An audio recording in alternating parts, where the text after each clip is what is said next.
ലോക്സഭാ തെരഞ്ഞെടുപ്പുമായി ബന്ധപ്പെട്ട് voting machine പൊതുജനങ്ങൾക്ക് പരിചയപ്പെടുത്തുന്ന വോട്ടുവണ്ടി ഇടുക്കി ജില്ലയിൽ പ്രചാരണം ആരംഭിച്ചു. Vazhathope government vocational higher secondary school അങ്കണത്തിൽ നടന്ന വോട്ടുവണ്ടിയുടെ ജില്ലാതല ഫ്ളാഗ് ഓഫ് ജില്ലാ കളക്ടർ ഷീബ ജോർജ് നിർവഹിച്ചു. കുട്ടികൾ ഉൾപ്പെടെയുള്ളവരിൽ വോട്ടിംഗ് മെഷീന്റെ പ്രവർത്തനങ്ങൾ പരിചയപ്പെടുത്തുന്നതോടൊപ്പം സമ്മതിദായകരിൽ തെരഞ്ഞെടുപ്പിനെക്കുറിച്ച് കൂടുതൽ അവബോധം സൃഷ്ടിക്കുകയുമാണ് വോട്ടുവണ്ടിയുടെ ലക്ഷ്യമെന്ന് കളക്ടർ വ്യക്തമാക്കി. 2024 പൊതുതെരഞ്ഞെടുപ്പ് ലോക്സഭാ പൊതുതെരഞ്ഞെടുപ്പുമായിട്ട് ബന്ധപ്പെട്ട് ജനങ്ങളിൽ വോട്ടിനെ സംബന്ധിച്ചും വോട്ട് ചെയ്യുന്നതിനെ സംബന്ധിച്ചും ഇലക്ട്രോണിക് വോട്ടിംഗ് മെഷീന്റെ ഉപയോഗത്തെ സംബന്ധിച്ചും അവയർനെസ് ഉണ്ടാക്കുന്നതിന് വേണ്ടിയിട്ട് വോട്ടുവണ്ടി ഇന്നു മുതൽ ജില്ലയിൽ പര്യടനം നടത്തുകയാണ്.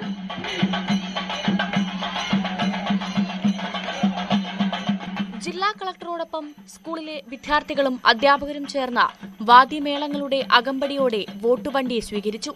വോട്ടുവണ്ടി ജില്ലയിലെ എല്ലാ നിയോജക മണ്ഡലങ്ങളിലെ പോളിംഗ് ബൂത്തുകൾ സ്ഥിതി ചെയ്യുന്ന സ്ഥലങ്ങളിലും സന്ദർശിക്കും.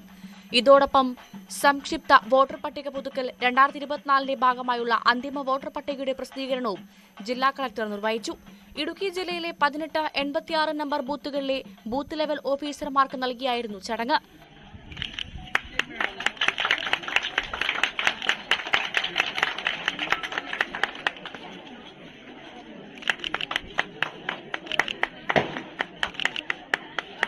Sub collector doctor Arun S Nair, election deputy collector Latha V R, deputy collector Manoj R, ജില്ലാ തെരഞ്ഞെടുപ്പ് ഓഫീസിലെ ജീവനക്കാർ, താലൂക്ക് ഓഫീസിലെ ജീവനക്കാർ, സ്കൂൾ അധ്യാപകർ, വിദ്യാർത്ഥികൾ ഉൾപ്പെടെ നിരവധി പേർ പരിപാടിയിൽ പങ്കെടുത്തു.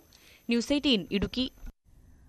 മതികെട്ടാൻചോലയുടെ താഴ്വാരങ്ങളിൽ റാഗി കൃഷി സജീവമാക്കിയ ആദിവാസികൾ. ശാന്തൻപാറ ആടിവിളന്താൻകുടിയിലെ ആദിവാസികളാണ് 10 ഏക്കറിൽ റാഗി കൃഷി ചെയ്യുന്നത്.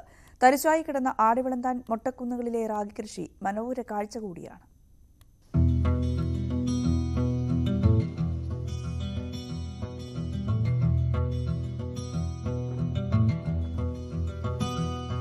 നനുത്ത കാറ്റിനൊപ്പം മതികെട്ടാൻ മലനിരകളെ തഴുകുന്ന മൂടൽമഞ്ഞിനോട് ചേർന്ന് തലയുയർത്തി നിൽക്കുകയാണ് ആടുവിളന്താൻകുടിയിലെ ആദിവാസി കർഷകരുടെ റാഗി കൃഷി.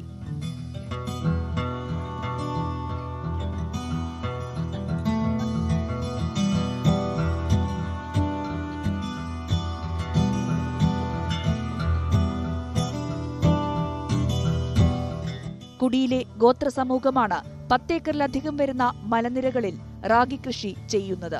ഗോത്ര സമൂഹത്തിന്റെ പ്രധാന ഭക്ഷണങ്ങളിലൊന്നാണ് റാഗി.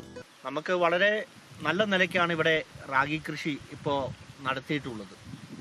ആടുവിളന്താൻകുടിയെ കുറിച്ച് നമുക്ക് നേരത്തെയും അറിയാം. നമ്മുടെ ഉരുളക്കിഴങ്ങ് കൃഷി ആയിക്കോട്ടെ, അങ്ങനെ ഏത് കൃഷി എടുത്താലും വളരെ നല്ല നിലയ്ക്ക് നടത്തി വലിയ മരുന്നുകളോ അല്ലെങ്കിൽ കീടനാശിനിയോ വളങ്ങളൊന്നും ഉപയോഗിക്കാതെ തന്നെ ഉൽപ്പാദിപ്പിച്ചെടുക്കുന്ന കൃഷിയാണ് ഇവിടെ നടത്താറുള്ളത്. നീലവാണി, ചൂണ്ടക്കണ്ണി, ഉപ്പുമെല്ലച്ചി, പച്ചമുട്ടി, ചങ്ങല തുടങ്ങിയ വിത്തിനങ്ങളാണ് കൃഷി ചെയ്യുന്നത്. 20ലധികം വിത്തിനങ്ങളുണ്ടായിരുന്നെങ്കിലും പലതും നഷ്ടപ്പെട്ട അവസ്ഥയിലാണ്. ശാന്തൻപാറ കൃഷി വകുപ്പിന്റെ സഹായത്തോടെയാണ് പഞ്ചായത്തിലെ ആദിവാസി കുടികളിൽ നിന്നും പടിയിറങ്ങിയ റാഗി കൃഷി വീണ്ടും സജീവമായത്. നമ്മൾ ഇവർക്ക് റാഗി കൃഷി ചെയ്യുന്നതിനുള്ള സബ്സിഡി ഒരു ഹെക്ടറിന് 20,000 രൂപ എന്ന നിരക്കിൽ ഇവർക്ക് സബ്സിഡിയാണ് അനുവദിച്ചിട്ടുള്ളത്. അടുത്ത വർഷം അവർക്ക് വിത്ത് വേണമെങ്കിൽ വിത്ത് ഇറക്കി കൊടുക്കുന്ന രീതിയിലേക്ക് കൃഷി വ്യാപിക്കാനാണ് കൃഷി വകുപ്പ് ആലോചിക്കുന്നത്. മാർച്ച്, ഏപ്രിൽ മാസങ്ങളിൽ ഗ്രാമപഞ്ചായത്തിന്റെ സഹായത്തോടെ തൊഴിലുറപ്പ് പദ്ധതിയിൽ ഉൾപ്പെടുത്തി നിലമൊരുക്കുകയും മെയ്, ജൂൺ മാസത്തിൽ വിത്തിറക്കുകയും ചെയ്യും. 6 മാസം കൊണ്ട് പാകമാകുന്ന റാഗിയുടെ വിളവെടുപ്പ് നവംബർ, ഡിസംബർ, ജനുവരി മാസങ്ങളിലായി പൂർത്തീകരിക്കും.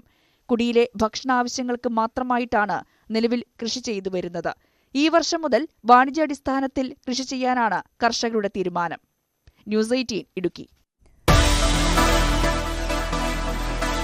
കോഴിക്കോട് നിന്നും ന്യൂസ് 18ക്ക് വേണ്ടി വിനോദ് കൗർ.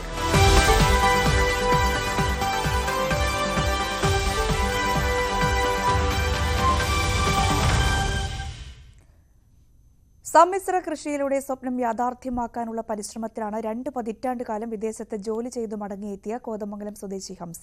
ലാഭത്തിലുപരി കൃഷിയിൽ നിന്നും കിട്ടുന്ന സന്തോഷമാണ് ഹംസയെ മുന്നോട്ട് കൊണ്ടുപോകുന്നത്. കോതമംഗലത്തിന് സമീപം കുടമുണ്ടയിൽ താമസിക്കുന്ന കാരോത്തുകുഴി ഹംസയാണ് പ്രവാസ ജീവിതം അവസാനിപ്പിച്ച് കൃഷിയെന്ന സ്വപ്നം നടപ്പാക്കിയത്. പശു, ആട്, മീൻ, നെല്ല്, വാഴ, പച്ചക്കറികൾ തുടങ്ങിയവയാണ് ഹംസ നടത്തിവരുന്ന പ്രധാന കൃഷികൾ. വീടിനോട് ചേർന്നുള്ള സ്ഥലത്തും മറ്റിടങ്ങളിലുമായാണ് കൃഷി. ആടുമാടുകൾ വീടിനോട് ചേർന്നുള്ള ഫാമിലാണുള്ളത്. മീൻകുളങ്ങളും കന്നുകാലികൾക്കുള്ള തീറ്റപ്പുല്ലും നെൽകൃഷിയുമെല്ലാം പരിപാലിക്കുന്നത് മറ്റൊരു കൃഷിയിടത്തിലാണ്. മീൻ വളർത്തലിന് 3 വലിയ പടുതാക്കുളങ്ങളാണുള്ളത്. ഒരു കുളത്തിൽ നാടൻ വരാലുകളുടെ വിളവെടുപ്പ് ആരംഭിച്ചിട്ടുണ്ട്. സമീപകാലത്താണ് പരീക്ഷണമെന്ന നിലയിൽ മീൻ വളർത്തൽ രംഗത്തേക്ക് കടന്നത്. ആദ്യത്തെ വിളവെടുപ്പാണ് ഇപ്പോൾ നടക്കുന്നത്. കൃഷിയിലൂടെ ലാഭവും അതിലുപരി ഒരുപാട് സന്തോഷവും ലഭിക്കുന്നുണ്ടെന്നും ഇനിയും കൃഷി തുടർന്നുകൊണ്ടു പോകാനാണ് ആഗ്രഹമെന്നും ഹംസ. എല്ലാ കൃഷികളും നമ്മൾ തിരഞ്ഞെടുത്തു. അതാ പശു, ആട്, നെല്ല്, വാഴ, പച്ചക്കറി ഇവയെല്ലാം ഞാൻ തിരഞ്ഞെടുത്തു. ഇന്ന് ഞാൻ മീൻ കൃഷിയിലേക്ക് തിരിഞ്ഞിട്ടുണ്ട്. മീനും നമ്മുടെ ഒരു കൃഷിയായിട്ട് മാറിയിട്ടുണ്ട്. സന്തോഷവും മനസ്സിനൊരു കുളിർമ എല്ലാം കൊണ്ടും ഒരു സംതൃപ്തിയാണ്. ഒരു പശു, ആട് ഇതൊക്കെ ഒരു മികച്ച ലാഭം തരുന്ന ഒരു സംഭവമാണ്. ന്യൂസ് 18 കോതമംഗലം. തലസ്ഥാന നഗരിലെ റിപ്പബ്ലിക് ദിനാഘോഷങ്ങൾക്ക് മാറ്റുകൂട്ടാൻ ഇത്തവണ ഇടുക്കിയുടെ രുചിച്ചേരുവകളുണ്ട്. വനിതാ സംരംഭ കൂട്ടായ്മയായ നെടുങ്കണ്ടം ലക്ഷ്മി സ്പൈസസ് ആണ് തനത് ഉൽപ്പന്നങ്ങളുമായി ഡൽഹിയിലെ കർത്തവ്യപഥിൽ സ്റ്റാൾ ഒരുക്കുന്നത്. കേരളത്തിൽ നിന്നും തെരഞ്ഞെടുക്കപ്പെട്ട ഏക യൂണിറ്റാണ് ലക്ഷ്മി സ്പൈസസ്. ഇടുക്കിയുടെ തനത് സുഗന്ധവ്യഞ്ജനങ്ങളും അച്ചാറുകളും വിവിധ ഇനം പലഹാരങ്ങളും ശുദ്ധമായ വെളിച്ചെണ്ണയും ഉൾപ്പെടെയുള്ള വിവിധ ഉൽപ്പന്നങ്ങളുമായാണ് ലക്ഷ്മി സ്പൈസസ് ഡൽഹിയിലേക്ക് പോയിരിക്കുന്നത്. കർത്തവ്യപഥിലെ ക്രാഫ്റ്റ് ബസാറിൽ 31 വരെയാണ് റിപ്പബ്ലിക് ദിനാഘോഷങ്ങളുടെ ഭാഗമായുള്ള സ്റ്റാളുകൾ പ്രവർത്തിക്കുക. വിവിധ സംസ്ഥാനങ്ങളിൽ നിന്നുള്ള ഫുഡ് കോർട്ടുകൾക്ക് പുറമെ രാജ്യത്തിന്റെ വിവിധ ഭാഗങ്ങളിൽ നിന്നും തെരഞ്ഞെടുക്കപ്പെട്ട 12 സംരംഭക കൂട്ടായ്മകളുടെ ഉൽപ്പന്നങ്ങളും ഇവിടെയുണ്ടാകും. കേരളത്തിന്റെ പ്രതിനിധിയായി ലക്ഷ്മി സ്പൈസസും. ഞങ്ങൾ ഇപ്പോഴ് സ്ഥിരമായിട്ട് 4 വനിതകളും എന്നെ കൂടാതെ 4 വനിതകളും ഒരു പുരുഷനും ഉണ്ട്. പിന്നെ ഞാൻ എൻ്റെ വീട്ടിലുള്ള ആളുകളൊക്കെ വന്ന് സഹകരിക്കുന്നുണ്ട്. നല്ല രീതിയിൽ പോകുന്നു. കാരണം അവർ തന്നെയാണ് ഇവിടെ ഈ മില്ലെല്ലാം പ്രവർത്തിപ്പിക്കുന്നതും ചക്ക് പ്രവർത്തിപ്പിക്കുന്നതും എല്ലാം ഉണങ്ങുന്നതും പൊടിക്കുന്നതും മറക്കുന്നതും എല്ലാം ഈ വനിതകൾ തന്നെയാണ്. പിന്നെ ഇപ്പോൾ ഈ കോഫി ബാർ തുടങ്ങിയത് കൊണ്ടാണ് ഈ പുരുഷനായിട്ടുള്ള ഒരാൾ അദ്ദേഹം നല്ല രീതിയിൽ ഭക്ഷണം ഉണ്ടാക്കും. അതും നല്ല ഡിമാൻഡോടുകൂടി പോകുന്നു. നമ്മുടെ പിജിക്കൊക്കെ ഭയങ്കര ഫേമസ് ആവിടെ. 2004 5 വനിതകളുടെ കൂട്ടായ്മയിൽ അച്ചാർ നിർമ്മാണ യൂണിറ്റായിരുന്നു ലക്ഷ്മി സ്പൈസസ് ആരംഭിച്ചത്. തുടക്കകാലം മുതൽ രാജ്യത്തിന്റെ വിവിധ ഭാഗങ്ങളിൽ നടന്ന എക്സിബിഷനുകളിൽ ഇവർ പങ്കെടുത്തിട്ടുണ്ട്. നിലവിൽ ധാന്യപ്പൊടികളും മിക്സ്ചറുകളും പലഹാരങ്ങളും അച്ചാറുകളും ഉൾപ്പെടെ വിവിധ ഇനം ഉൽപ്പന്നങ്ങൾ ഇവർ തയ്യാറാക്കുന്നു. കർഷകരിൽ നിന്നും നേരിട്ട് ശേഖരിക്കുന്ന ഉൽപ്പന്നങ്ങൾ മൂല്യവർദ്ധിത വസ്തുക്കളാക്കിയും വിപണിയിലെത്തിക്കുന്നു. അത് റെഡ് ഫോർട്ടിന്റെ ഫ്രണ്ട് വശത്തായിട്ട് ഗ്യാൻ ഭവൻ എന്നും പറഞ്ഞ് സംവിധാനങ്ങളുണ്ട്, ബിൽഡിങ്ങുകൾ സംവിധാനങ്ങളുണ്ട്. അവിടെയാണ് ഈ പരിപാടി നടക്കുന്നതെന്നാണ് നമുക്ക് ലെറ്റർ കിട്ടിയതിനകത്തുനിന്ന് മനസ്സിലാക്കാൻ കഴിഞ്ഞത്. അപ്പോൾ അവിടെ ഫുഡ് കോർട്ടുകളും എല്ലാ സംസ്ഥാനത്തിൻ്റെ ഫുഡ് കോർട്ടുകളും ഉണ്ടാവും. അതുപോലെ തന്നെ ഈ പ്രാവശ്യം മാത്രം തിരഞ്ഞെടുക്കപ്പെട്ട 12 ഗ്രൂപ്പുകളുടെ ഉൽപ്പന്നങ്ങൾ, അതിലൊന്ന് കേരളം, ബാക്കിയുള്ളതെല്ലാം ജാർഖണ്ഡ്, ജമ്മു കാശ്മീർ, മഹാരാഷ്ട്ര അങ്ങനെയുള്ള സംസ്ഥാനങ്ങളിൽ നിന്നാണ്. അപ്പോൾ അങ്ങനെ തിരഞ്ഞെടുക്കപ്പെട്ട ആളുകളുടെ ഉൽപ്പന്നങ്ങളോടെ വിറ്റഴിക്കാനുള്ള വിപണി പ്രദർശനവും വിപണനവും ക്രാഫ്റ്റ് ബസാർ എന്നാണ് അറിയപ്പെടുന്നതിന് ഈ മേളയ്ക്ക്. രുചിച്ചേരുവകൾ വിപണിയിലെത്തിക്കുന്നതിനൊപ്പം നിരവധി പേർക്ക് തൊഴിലും നൽകുന്നുണ്ട് ഈ വനിതാ സംരംഭ കൂട്ടായ്മ. ഓണമടക്കമുള്ള ഉത്സവ സീസണുകളിൽ 30-ലധികം പേർക്കാണ് ഈ കൂട്ടായ്മയിലൂടെ തൊഴിൽ ലഭിക്കുന്നത്. ന്യൂസ് 18 ഇടുക്കി. ന്യൂസ് 18 വേണ്ടി യു പ്രതിഭ.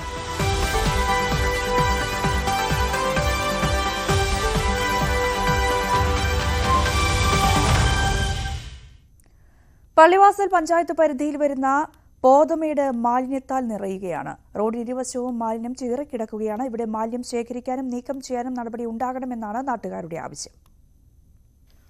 പള്ളിവാസൽ പഞ്ചായത്ത് പരിധിയിൽ വരുന്ന പ്രദേശമാണ് പോതമേട്. ഇവിടെയാണ് റോഡിന് ഇരുവശവും മാലിന്യം ചിതറിക്കിടക്കുന്നത്. മഴ പെയ്താൽ ഈ മാലിന്യം ചീഞ്ഞു നാറുന്ന സ്ഥിതിയുമുണ്ട്. മാലിന്യം നിക്ഷേപിക്കാൻ കൃത്യമായ സൗകര്യമൊരുക്കാത്തതും മാലിന്യം വേണ്ടവിധം നീക്കം ചെയ്യാത്തതുമാണ് പ്രതിസന്ധിക്ക് കാരണം. റോഡിനിരുവശവും തോന്നും വിധം മാലിന്യം വലിച്ചെറിയുന്ന സ്ഥിതി മാലിന്യം കുന്നുകൂടാൻ കാരണമായി. മാലിന്യത്തിനിടയിലൂടെയാണ് വിനോദസഞ്ചാരികൾ യാത്ര ചെയ്യുന്നത്. മൃഗങ്ങളടക്കം പ്ലാസ്റ്റിക് അടക്കമുള്ള മാലിന്യം ഭക്ഷിക്കുന്ന അവസ്ഥയുമുണ്ട്. ഇതിന് സമീപത്തായി ഒരു അംഗൻവാടിയും പ്രവർത്തിക്കുന്നുണ്ട്. മാലിന്യം വലിച്ചെറിയുന്ന സ്ഥിതി തുടർന്നാൽ കൂടുതൽ പാരിസ്ഥിതിക പ്രശ്നത്തിന് അത് വഴിയൊരുക്കും.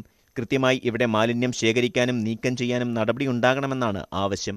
ന്യൂസ് 18 പള്ളിവാസൽ. മൂന്നാറിലെ പ്രധാന വിനോദസഞ്ചാര മേഖലയായ മാട്ടുപ്പെട്ടിയിലേക്ക് പോകാനായി നിർമ്മിച്ച മൂന്നാർ മാട്ടുപ്പെട്ടി ബൈപ്പാസ് റോഡ് പൊട്ടിപ്പൊളിഞ്ഞ നിലയിൽ. ദേവികുളം MLAയുടെ ആസ്തി വികസന ഫണ്ടിൽ നിന്നും 10 വർഷം മുൻപ് നിർമ്മിച്ച റോഡാണ് അറ്റകുറ്റപ്പണികൾ നടത്താത്തതുമൂലം വാഹനങ്ങൾ കടന്നു പോകാൻ കഴിയാത്ത നാശത്തിന്റെ വക്കിൽ എത്തിയിരിക്കുന്നത്. മൂന്നാറിലെത്തുന്ന വിനോദസഞ്ചാരികൾക്ക് ഗതാഗതക്കുരുക്കിലകപ്പെടാതെ Mattupetty echo point top station തുടങ്ങിയ ഭാഗങ്ങൾ കണ്ടു മടങ്ങുന്നതിനാണ് കോളനി ഭാഗത്തു നിന്നും മാട്ടുപ്പെട്ടി ഭാഗത്തേക്ക് ബൈപ്പാസ് റോഡ് യാഥാർത്ഥ്യമാക്കിയത്. ലക്ഷങ്ങൾ ചിലവഴിച്ച് നിർമ്മിച്ച റോഡ് യാഥാർത്ഥ്യമായതോടെ വലിയ ആശ്വാസമായിരുന്നു. എന്നാൽ മാസങ്ങൾ പിന്നിട്ടതോടെ റോഡിന്റെ ടാറിംഗ് പൊളിഞ്ഞ ഗർത്തങ്ങൾ രൂപപ്പെടാൻ തുടങ്ങി. ഇപ്പോൾ പേരിന് പോലും ടാറിംഗ് ഇല്ലാത്ത സ്ഥിതിയിലായി റോഡ്. തന്നെയുമല്ല, റോഡിലൂടെ വാഹനങ്ങൾ കടന്നു പോകുമ്പോഴുണ്ടാകുന്ന പൊടി മൂലം വീട്ടിലിരിക്കാൻ കഴിയാത്ത അവസ്ഥയാണുള്ളതെന്ന് താമസക്കാരിയായ നർമ്മദ പറയുന്നു. തൊട്ടടുത്ത് വീടെല്ലാം இருக்கு இந்த ஸ்ட்ரீட்டுக்கு பக்கத்துல. இதனால இங்க டிராஃபிக் அதிகமாகும்போது எங்களுக்கு ரொம்ப பொல்யூஷன் அதிகமாகுது. 2 கிட்ஸ் வச்சிருக்கோம் நாங்க. இது வந்து சரி பண்றதுக்கு எதனா மேபி வர்க் எதனா மூவ் பண்ணீங்கன்னா கொஞ்சம் நல்லா இருக்கும். இங்க இந்த வீடு மட்டும் இல்லை, இங்க நிறைய காலனிஸ் இருக்கு, நிறைய வீடு இருக்கு. அவங்களுக்கும் சேர்த்துக்கு தான் இந்த ரோடே எல்லாம் பயன்படுத்திக்கிறாங்க. எதனா ஒரு எமர்ஜென்சிக்குனா போக முடிய மாட்டேங்குது, குண்டும் குழியுமா இருக்கு. മൂന്നാറിൽ നിന്നും മാട്ടുപ്പെട്ടിയിലേക്ക് പോകുന്നതിന് പ്രധാന പാതയുണ്ടെങ്കിലും അവധി ദിവസങ്ങളിൽ വാഹനങ്ങൾ കൂടുതലായി എത്തുന്നതോടെ ഗതാഗതക്കുരുക്ക് മണിക്കൂറുകളോളം നീണ്ടു നിൽക്കും. ഇത്തരം സാഹചര്യത്തിൽ ഉപയോഗിക്കുന്ന പാത അടിയന്തരമായി സഞ്ചാരയോഗ്യമാക്കണമെന്നാണ് ആവശ്യം. ന്യൂസ് 18 മൂന്നാർ. ഇടുക്കി ചിന്നക്കനാൽ വിലക്ക് റോഡിന്റെ ശോചനീയാവസ്ഥ പരിഹരിക്കാത്തതിൽ പ്രതിഷേധിച്ചുകൊണ്ട് ജനകീയ പ്രതിഷേധ ധർണയും റോഡ് ഉപരോധവും നടന്നു. ചിന്നക്കനാൽ സൂര്യനെല്ലി നിവാസികളുടെ നേതൃത്വത്തിലാണ് സമരം സംഘടിപ്പിച്ചത്. മൂന്നാറിലെ പ്രധാന വിനോദസഞ്ചാര കേന്ദ്രമാണ് ചിന്നക്കനാൽ സൂര്യനെല്ലി മേഖല. ദിനംപ്രതി ആയിരക്കണക്കിന് വിനോദസഞ്ചാരികൾ എത്തുന്ന ഈ മേഖലയിലേക്ക് ഗതാഗത യോഗ്യമായ റോഡില്ല. ദേശീയപാതയിൽ നിന്നും ചിന്നക്കനാലിലേക്കുള്ള 3 കിലോമീറ്റർ ദൂരമാണ് പൂർണ്ണമായും തകർന്ന് കുണ്ടും കുഴിയുമായി കിടക്കുന്നത്. നിർമ്മാണം ആരംഭിച്ചിട്ട് 2 വർഷം പിന്നിടുമ്പോഴും റോഡ് പഴയപടി തന്നെ. പൊതുമരാമത്ത് വകുപ്പ് മന്ത്രിയുടെ ശ്രദ്ധയിൽപ്പെടുത്തിയിട്ടും യാതൊരു നടപടിയും ഉണ്ടായില്ല. ഇതോടെ ദുരിതത്തിലായ ചിന്നക്കനാൽ സൂര്യനെല്ലി നിവാസികളുടെ നേതൃത്വത്തിൽ റോഡിന്റെ ശോചനീയാവസ്ഥ പരിഹരിക്കണമെന്നാവശ്യപ്പെട്ടുകൊണ്ട് സമരങ്ങൾക്ക് തുടക്കം കുറിച്ചിരിക്കുകയാണ്. അതോടൊപ്പം തന്നെ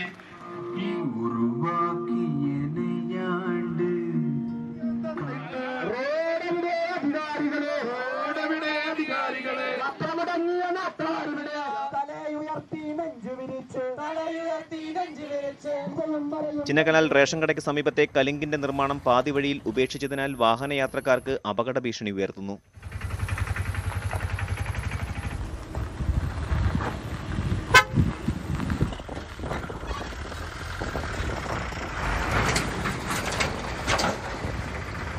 കരാറുകാരുടെ അനാസ്ഥയാണ് റോഡ് നിർമ്മാണം വൈകാൻ കാരണമെന്ന് പ്രദേശവാസികൾ പറയുന്നു. കുഞ്ചിത്തണ്ണി ആസ്ഥാനമായ ലേബർ കോൺട്രാക്ട് സൊസൈറ്റിയാണ് ഈ റോഡിന്റെ നിർമ്മാണ കരാർ ഏറ്റെടുത്തത്. റോഡ് നിർമ്മാണത്തിന്റെ പേരിൽ അനധികൃതമായി പാറകൾ പൊട്ടിച്ച് കടത്തിയതായും നാട്ടുകാർ ആരോപിക്കുന്നു. 2 ആഴ്ചയ്ക്കുള്ളിൽ നിർമ്മാണം പൂർത്തീകരിച്ചില്ലെങ്കിൽ തുടർ സമരം നടത്താനാണ് നാട്ടുകാരുടെ തീരുമാനം. ഇത്തരത്തിൽ ദുരിതം പിടിച്ച യാത്ര ഒഴിവാക്കാൻ വേണ്ടി 3 വർഷങ്ങൾക്ക് മുമ്പ് ടെൻഡർ നടപടികൾ സ്വീകരിക്കുകയും 4.25 കോടി രൂപ അനുവദിച്ച് ഈ പണികൾ തുടങ്ങാനുള്ള നടപടികൾ സ്വീകരിക്കുകയും ചെയ്തു. എന്നാൽ ടെൻഡർ ഏറ്റെടുത്ത കരാറുകാർ ഇതിൽ അലംഭാവം വരുത്തി ഈ പണികൾ പൂർത്തീകരിക്കാതെ പകുതി വഴിയിൽ നിർത്തി പോയിരിക്കുകയാണ്. അത്തരമൊരു സാഹചര്യത്തിൽ ഇപ്പോൾ ഇതുവഴിയുള്ള യാത്ര അസഹനീയമായിരിക്കുകയാണ്. ഇരുചക്ര വാഹനങ്ങൾ അപകടത്തിൽപ്പെടുന്നത് നിത്യസംഭവമായി മാറിയിരിക്കുകയാണ്. അടിയന്തര സാഹചര്യങ്ങളിൽ രോഗികളെ ആശുപത്രിയിൽ എത്തിക്കുന്നതിനടക്കം നാട്ടുകാർ ബുദ്ധിമുട്ട് നേരിടുകയാണ്. ന്യൂസ് 18 ഇടുക്കി. തിരുവനന്തപുരത്ത് നിന്നും ന്യൂസ് 18 വേണ്ടി ഭാഗ്യലക്ഷ്മി.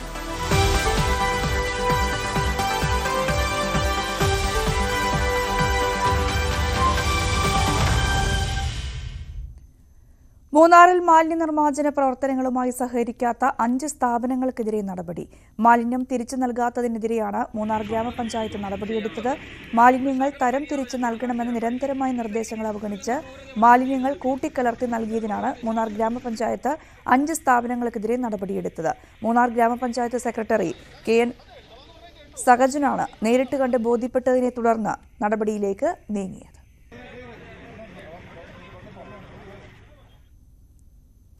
വയനാട് ചെതലയത്ത് കടുവയുടെ ആക്രമണം 6-ാം മൈലിൽ പടിപ്പുര നാരായണന്റെ പശുവിനെയാണ് കടുവ ആക്രമണത്തിനിരയാക്കിയത്. കടുവയാണെന്ന് സ്ഥിരീകരിച്ച വനംവകുപ്പ് പ്രദേശത്ത് ക്യാമറ സ്ഥാപിച്ചു. ഉച്ചയോടെയാണ് പറമ്പിൽ മേയാൻ കെട്ടിയ പശുവിനെ കടുവ ആക്രമിച്ചത്. ഉടമയായ നാരായണൻ പശുവിന്റെ ശബ്ദം കേട്ട് എത്തിയപ്പോഴേക്കും പശുവിനെ വിട്ട് കടുവ വനത്തിലേക്ക് കടന്നിരുന്നു. ആക്രമണത്തിൽ പശുവിന് ഗുരുതര പരിക്കേറ്റിട്ടുണ്ട്. വെയിലാകുമ്പോൾ വെട്ടിക്കൊണ്ട് വിട്ടപ്പോൾ ഭക്ഷണം കഴിക്കാൻ പോയി ഉച്ച മുമ്പ് തന്നെ ഇങ്ങനെയാണ് സംഭവം. ഏക വരുമാനം ഇത് മാത്രമേ ഉള്ളൂ. ഞാൻ ആ സമയത്ത് രോഗിയാണ്. സാധനത്തിനെ കാണാൻ പറ്റില്ല. ഞാനിപ്പോൾ വരുന്ന വഴിക്ക് ഇങ്ങനെ നമ്പറല്ലോ സ്റ്റെപ്പ് കൂട്ടിക്കൊണ്ടിരുന്ന സമയം സൗണ്ട് കേട്ട് പോയതായിരിക്കാനാണ് സാധ്യത. പക്ഷേ സാധനം അവിടെ ഉണ്ട്. പശു അങ്ങോട്ട് തന്നെ നോക്കുന്നുണ്ട്. അല്ലാതെ കൃഷിയൊക്കെ പോയി ഇതൊക്കെ നമ്മൾ കൃഷി ചെയ്യുന്ന സ്ഥലമാണ്. രക്ഷയില്ലല്ലോ. ശല്യം കൊണ്ട് ഒരു രക്ഷയില്ല. അപ്പോൾ പിന്നെ പശുവെങ്കിലും ഒരു വരുമാനം ആട്ടെ എന്ന് എഴുതി. വനം വകുപ്പ് ഉദ്യോഗസ്ഥർ സ്ഥലത്തെത്തിയെങ്കിലും പെട്ടെന്ന് മടങ്ങിയത് പ്രതിഷേധത്തിന് ഇടയാക്കി. തുടർന്ന് കുറിച്യാട് റേഞ്ചർ പി സലീമിന്റെ നേതൃത്വത്തിൽ വനപാലകർ സ്ഥലത്തെത്തുകയായിരുന്നു. എല്ലാവരും വളരെ ഭീതിയിലാണുള്ളത്. ഞങ്ങൾക്ക് ഇവിടെ കുട്ടികളൊക്കെ രാവിലെ സ്കൂളിലേക്ക് പോകുന്നതാണ്. അതുപോലെ തന്നെ രാവിലെ പാലും കൊണ്ട് പോകുന്ന എല്ലാവരും ക്ഷീരകർഷകർ ആണ് അധികവും ഈ ഭാഗത്ത് താമസിക്കുന്നത്. അതുകൊണ്ട് ഈ ജനങ്ങളുടെ ഭീതി അകറ്റുന്നതിന് വേണ്ടിയിട്ട് ഇവിടെ കൂട് വെക്കണം എന്നുള്ളതാണ് ഞങ്ങളുടെ എല്ലാവരുടെയും കൂട്ടായ തീരുമാനം. അതിന് അടിയന്തരമായ നടപടി സ്വീകരിക്കണമെന്നാണ് ഞങ്ങൾക്ക് പറയാനുള്ളത്. കർഷകർ തിങ്ങിപ്പാർക്കുന്ന മേഖലയിൽ കടുവയുടെ സാന്നിധ്യം വലിയ ഭീഷണി ഉയർത്തുന്നുണ്ട്. പ്രദേശത്ത് തെരച്ചിൽ നടത്തിയ വനം വകുപ്പ് മേഖലയിൽ ക്യാമറകളും സ്ഥാപിച്ചു. ന്യൂസ് 18 വയനാട്. ഇടുക്കി ചതുരംഗപ്പാറ വില്ലേജിലെ സർക്കാർ ഭൂമിയിൽ അനധികൃത പാറ ഖനനം നടത്തിയ സംഭവത്തിൽ അന്വേഷണം ഊർജിതമാക്കി വിജിലൻസ്. സർക്കാർ 1 കോടിയിലധികം രൂപയുടെ നഷ്ടമുണ്ടായെന്നാണ് വിജിലൻസിന്റെ പ്രാഥമിക വിലയിരുത്തൽ. സംഭവത്തിൽ ഉടുമ്പൻചോല താലൂക്ക് ഓഫീസിൽ വിജിലൻസ് സംഘം പ്രാഥമിക പരിശോധനകൾ നടത്തി. ഉടുമ്പൻചോല താലൂക്കിലെ പാപ്പൻപാറ, സുബ്ബൻപാറ എന്നിവിടങ്ങളിലാണ് അനധികൃത പാറ ഖനനം നടന്നത്. ദേവികുളം സ്വദേശി നൽകിയ പരാതിയെ തുടർന്ന് കോട്ടയം വിജിലൻസ് യൂണിറ്റ് നടത്തിയ പരിശോധനയിലാണ് കണ്ടെത്തൽ. മുൻപ് നടത്തിയ അന്വേഷണത്തിൽ പാറ പൊട്ടിച്ച് കടത്തിയതിന് മൂവാറ്റുപുഴ സ്വദേശികൾക്കെതിരെ 12 ലക്ഷം രൂപ പിഴയിട്ടിരുന്നു. വീണ്ടും അനധികൃത പാറ ഖനനം ഉദ്യോഗസ്ഥരുടെ സഹായത്തോടെ തുടരുകയായിരുന്നുവെന്നും വിജിലൻസ് കണ്ടെത്തി. റോയൽറ്റി ഇനത്തിൽ 1 കോടി രൂപയെങ്കിലും സർക്കാരിന് നഷ്ടമായെന്നാണ് പ്രാഥമിക കണ്ടെത്തൽ. തുടരന്വേഷണത്തിന്റെ ഭാഗമായി നെടുങ്കണ്ടം ഉടുമ്പൻചോല താലൂക്ക് ഓഫീസിൽ വിജിലൻസ് പ്രാഥമിക പരിശോധനകൾ നടത്തി. ഭൂപതിവ് തഹസീൽദാരിൽ നിന്ന് വിവരങ്ങൾ ശേഖരിച്ചു. വരും ദിവസങ്ങളിൽ കൂടുതൽ ഉദ്യോഗസ്ഥരിലേക്ക് അന്വേഷണം നീളുമെന്നാണ് സൂചന. ന്യൂസ് 18 ഇടുക്കി. ന്യൂസ് 18ക്ക് വേണ്ടി ക്യാമറാമാൻ ശശി നാരായണനൊപ്പം കോന്നിയിൽ നിന്നും KU ജനീഷ് കുമാർ.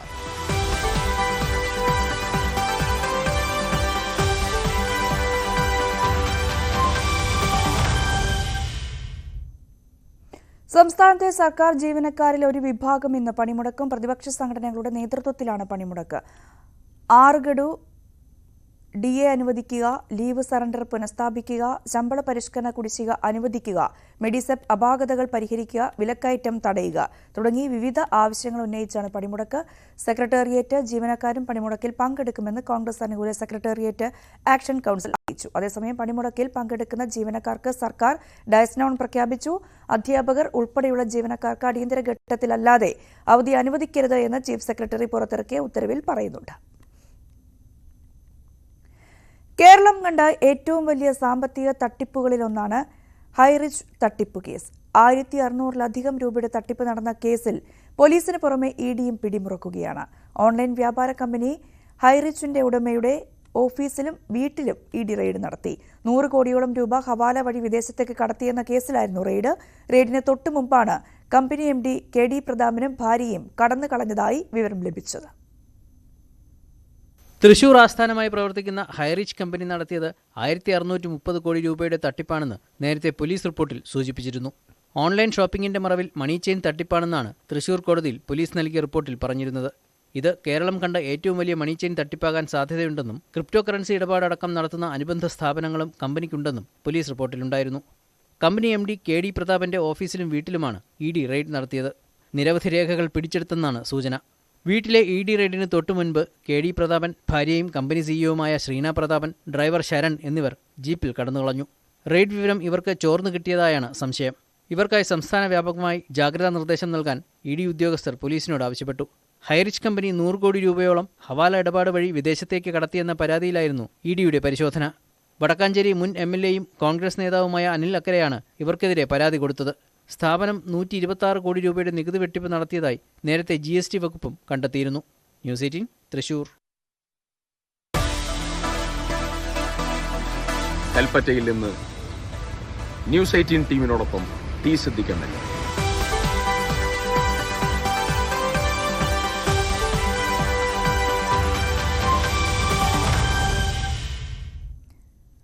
വിദ്യാർത്ഥി സംഘർഷത്തെ തുടർന്ന് അടച്ചിട്ട് എറണാകുളം മഹാരാജാസ് കോളേജ് ഇന്ന് തുറക്കും. സംഘർഷ സാധ്യത കണക്കിലെടുത്ത് നിയന്ത്രണങ്ങൾക്ക് വിധേയമായാണ് തുറക്കുക. വൈകിട്ട് 6 മണിക്ക് തന്നെ കോളേജ് ഗേറ്റ് അടയ്ക്കും. കുറച്ച് ദിവസത്തേക്ക് കോളേജ് പരിസരത്ത് പോലീസിന്റെ സാന്നിധ്യമുണ്ടാകും. കോളേജ് അധികൃതരും പോലീസും വിദ്യാർത്ഥി സംഘടനകളുടെ പ്രതിനിധികളുമായി നടത്തിയ ചർച്ചയിലാണ് തീരുമാനമുണ്ടായത്. അതിനിടെ കോളേജിന് മുന്നിൽ SFI വിദ്യാർത്ഥികൾ അനിശ്ചിതകാല സമരം ആരംഭിച്ചു. SFI unit secretary Nasar Abdul റഹ്മാനെ ആക്രമിച്ച കേസിൽ മുഴുവൻ പ്രതികളെയും ഉടൻ പിടികൂടണം. പ്രതി ചേർക്കപ്പെട്ട വിദ്യാർത്ഥികൾക്കെതിരെ കോളേജ് നടപടി സ്വീകരിക്കണം. സംഭവത്തിൽ കോളേജ് നിയോഗിച്ച അന്വേഷണ കമ്മീഷൻ ഉടൻ റിപ്പോർട്ട് സമർപ്പിക്കണം. KSU, MSF എന്നീ സംഘടനകൾ നടത്തുന്ന വേട്ടയാടൽ അവസാനിപ്പിക്കണം എന്നീ ആവശ്യങ്ങൾ ഉന്നയിച്ചുകൊണ്ടാണ് SFIയുടെ അനിശ്ചിതകാല സമരം. വേണ്ടാർ തൈപ്പൂയത്തിനായി ഒരുക്കങ്ങൾ പൂർത്തിയായതായി ക്ഷേത്ര ഭരണസമിതി. കൊട്ടാരക്കര വേണ്ടാർ സുബ്രഹ്മണ്യ ക്ഷേത്രത്തിലെ പീലിക്കാവടികളുടെ നിർമ്മാണവും പൂർത്തിയായി. കഠിനവ്രതമെടുക്കുന്നവരാണ് വേൽ കുത്തുന്നതും കാവടി ഏന്തുന്നതും. ഈ റിപ്പോർട്ടോടുകൂടി നാട്ടുവർത്തമാനം പൂർണ്ണമാവുകയാണ്. നമസ്കാരം. ഓം ഷൺമുഖായ നമോ നമഃ, വേലായുധായ നമോ നമഃ. ഓം ഷൺമുഖായ വേലായുധായ ശരവണഭവനേ നമോ നമഃ. പീലിക്കാവടികൾക്ക് പുറമെ വേൽക്കാവടി, അഗ്നിക്കാവടി, സ്വർണ്ണക്കാവടി ഇവയെല്ലാം വേണ്ടാർ കാവടിയാട്ട് ഉത്സവത്തിന്റെ പ്രത്യേകതകളാണ്. ചൂരലുകൾ വളച്ച് പട്ടുപുതച്ച് 3 ഘട്ടങ്ങളിലായാണ് കാവടികളുടെ നിർമ്മാണം പൂർത്തീകരിച്ചത്. തൈപ്പൂയ ദിനത്തിലാണ് ക്ഷേത്രത്തിൽ കാവടി ഘോഷയാത്ര നടക്കുക. തൈപ്പൂയ ദിവസം രാവിലെ 5 മണിക്ക് ക്ഷേത്രത്തിന് ചുറ്റും 3 വലത്ത്, അതിനുശേഷം 9 മണിക്ക് ഈ കാവടി മൊത്തം ഘോഷയാത്രയായിട്ട് അക്കരെ നമ്മുടെ മനക്കരക്കാവ് വിണ്ടളേപ്പൻ ക്ഷേത്രത്തിൽ ചെന്ന് അവിടെ കാവടി നിറ കഴിഞ്ഞിട്ട് അവിടുന്ന് ഘോഷയാത്രയായിട്ട് തിരിച്ച് 150-200 സ്വാമിമാർ വേലുകുത്തി അവരോടൊപ്പം തിരിച്ച് സുബ്രഹ്മണ്യ സ്വാമി ക്ഷേത്രത്തിൽ സമാപിക്കുന്നു. വേൽക്കാവടികളേന്താൻ ക്ഷേത്രത്തിൽ വ്രതം നോൽക്കുന്ന സ്വാമിമാരുടെ നേതൃത്വത്തിലാണ് പീലിക്കാവടികൾ നിർമ്മിച്ചത്. രൂപക്കാവടികൾക്ക് അകമ്പടി സേവിച്ചുകൊണ്ടാണ് ഘോഷയാത്രയിൽ വേൽക്കാവടികൾ നിരക്കുന്നത്. 25-നും 26-നുമാണ് സ്വർണ്ണക്കാവടി ദർശനം നടക്കുക. കാവടി എന്ന് പറയുന്ന രൂപക്കാവടിയാണ് ഏറ്റവും പ്രധാനം. അത് 1, 2 ആണ് കാവടിയുടെ ഘോഷയാത്രയുടെ മുന്നോടിയായിട്ട് എടുക്കുന്നത്. അത് സ്ഥിരം എടുക്കുന്ന സ്വാമി ഭക്തന്മാരുണ്ട്. അത് രൂപക്കാവടിയാണ്. രൂപക്കാവടി 2 ഉണ്ട്. അതിന് അകമ്പടി സേവിച്ച വേല്, അത് തെടുമിന് തൊട്ടും മുന്നിലാണ്. ആ രീതിയിലാണ് പണ്ട് പുരാതന കാലം മുതൽക്ക് നടന്നു വരുന്ന ആചാരങ്ങൾ. ഇത് പീലിക്കാവടി. പീലിക്കാവടി 600-700 1000-നടുത്തുണ്ട്. ഇത് പണിതുകൊണ്ടിരിക്കുന്നു. തൈപ്പൂയ കാവടി എഴുന്നള്ളത്തിൽ സ്വർണ്ണക്കാവടികളും അഭിഷേക കുടമേന്തിയ സ്വാമിമാരും പീലിക്കാവടിയേന്തിയ ഭക്തരും രഥവും അകമ്പടി ചേരും. രാത്രിയിലെ കഥകളിയോടെ ഉത്സവം സമാപിക്കും. ന്യൂസ് 18 കൊട്ടാരക്കര. മഞ്ചേശ്വരം മുതൽ കളിയിക്കാവിള വരെ കേരളത്തിന്റെ ഓരോ വാർത്താ സ്പന്ദനവും. ഞാൻ KV ബൈജു. ഓരോ മലയാളിയും റിപ്പോർട്ടർമാരാകുന്ന വാർത്താനുഭവം. വലിപ്പ ചെറുപ്പമില്ലാത്ത സകലമാന വാർത്തകളുടെ അരമണിക്കൂർ. സകലമാന കേരളം.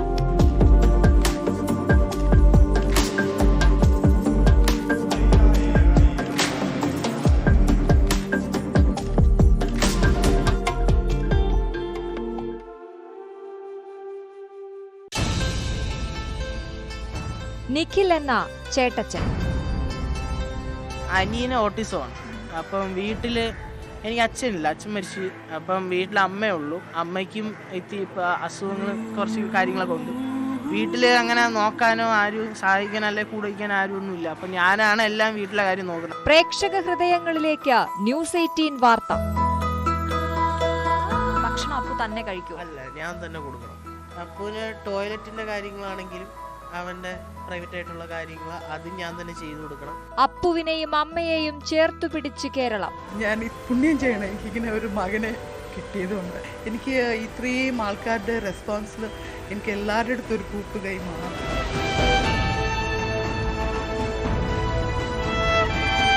നൊമ്പരങ്ങളുടെ കാലം മാറുന്നു. ഹായ് നിഖിൽ, ഭയങ്കര സന്തോഷം. സ്വപ്നങ്ങൾ പൂവണിയുന്നു. +2 പഠിച്ചു കഴിഞ്ഞിട്ട് നമുക്ക് ഇൻസ്റ്റിറ്റ്യൂട്ട് ഓഫ് ഹോട്ടൽ മാനേജ്മെന്റിന്റെ ഒരു കോഴ്സ് ചെയ്യാം. ഇത് കഴിഞ്ഞിട്ട് ഇമ്മീഡിയറ്റ് ആയിട്ട് അതിനുശേഷം ഒരു ജോലി എല്ലാം വരുന്നൊരു സംഭവമാണ് ഞങ്ങൾ പ്ലാൻ ചെയ്ത് വെച്ചിരിക്കുന്നത്. ജേർണലിസം കരിയറിൽ നമ്മളുടെ മനസ്സ് നിറയ്ക്കുന്ന അനുഭവമാണ് അശ്വതി ഉണ്ടായിരിക്കുന്നത്. നിഖിലിനെയും നിഖിലിന്റെ കുടുംബത്തെയും ഞങ്ങൾ അങ്ങ് എടുത്തു. ന്യൂസ് 18 കേരളം, വാർത്തയുടെ മാനുഷിക മുഖം.